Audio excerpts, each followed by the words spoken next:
They once ruled the world of communication. A device so powerful and addictive it became impossible for professionals to put down, no matter where they were.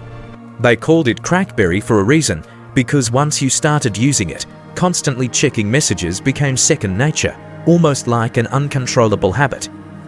In offices, airports, and boardrooms, executives relied on BlackBerry devices every single minute to stay connected, productive, and always one step ahead of everyone else. BlackBerry had changed communication forever by putting real-time email directly into people's pockets for the very first time. It all began with a small Canadian company called Research in Motion, quietly building technology that would soon reshape the way the entire world communicated. Founder Mike Lazaridis believed deeply in a wireless future, and his vision pushed the company to innovate far ahead of its time. The moment BlackBerry introduced instant mobile email, it created a new standard.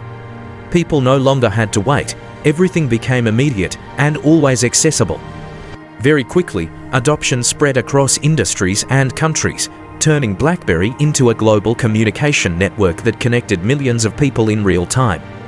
From corporate leaders to world governments, BlackBerry became the most trusted device, handling sensitive information that no other phone could securely manage at the time. Its advanced encryption technology made it nearly impossible to hack, creating a level of security that even competitors struggled for years to replicate.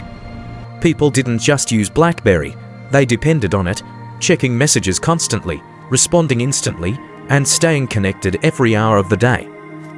As demand skyrocketed, sales numbers surged rapidly, pushing BlackBerry to dominate the global smartphone market and leaving competitors far behind.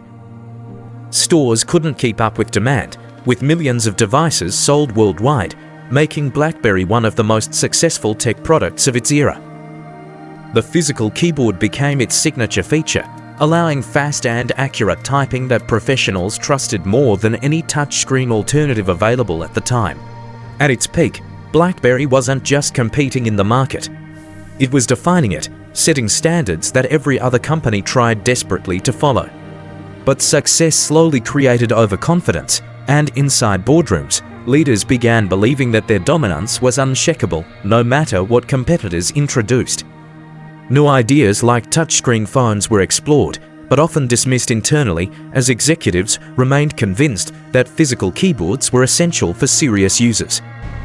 Then in 2007, Apple iPhone was introduced, presenting a completely different vision of what a smartphone could be. A device with no keyboard, only a touchscreen. Something that seemed impractical and inefficient to BlackBerry's leadership at the time. They underestimated it completely, believing customers would never abandon the comfort and speed of physical keys for a flat glass screen. But consumers quickly adapted, embracing the simplicity and flexibility of touchscreens, changing expectations of what a phone should feel like and do. Suddenly, the market began shifting, and users started moving away from BlackBerry devices toward newer smartphones that offered a more modern experience.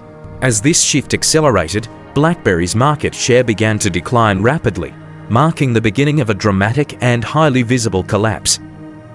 Competitors expanded aggressively, filling shelves with innovative devices, while BlackBerry struggled to keep pace with the speed of industry changes.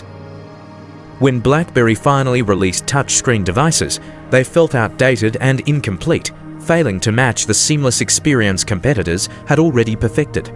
Their operating system lagged behind, lacking the fluid design and responsiveness that users were quickly beginning to expect from modern smartphones. At the same time, app ecosystems exploded elsewhere, while BlackBerry's platform remained limited, offering fewer options and less incentive for users to stay. Developers shifted their focus to other platforms, leaving BlackBerry without the support it needed to compete in a rapidly evolving digital environment. In just a few years, a company that once defined the industry found itself fading into irrelevance, struggling to maintain even a fraction of its former presence.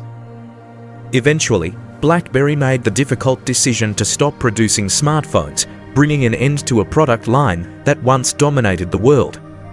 The company attempted to reinvent itself, shifting focus towards software and cybersecurity in an effort to survive in a completely transformed industry. Security remained its strength, but the market had moved on, and the brand could no longer command the same influence it once held globally. Despite its efforts, BlackBerry never fully recovered, becoming a reminder of how quickly leadership can disappear in the technology world. Its story became a case study in business schools, illustrating how innovation alone is not enough without continuous adaptation. This wasn't simply a failure caused by competition.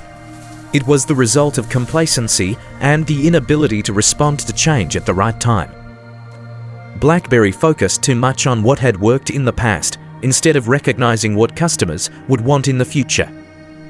In business, looking back always feels clear and logical, but during the moment, the right decisions are often the hardest to make. The future doesn't wait for anyone, and companies that fail to evolve risk being replaced, no matter how dominant they once were. BlackBerry didn't just lose to competitors like Apple. It ultimately lost to the pace of change and its own hesitation to adapt. And that's how a global leader fell. This was the BlackBerry Autopsy. From the Autopsy Lab. Subscribe for more stories behind the rise and collapse of giants.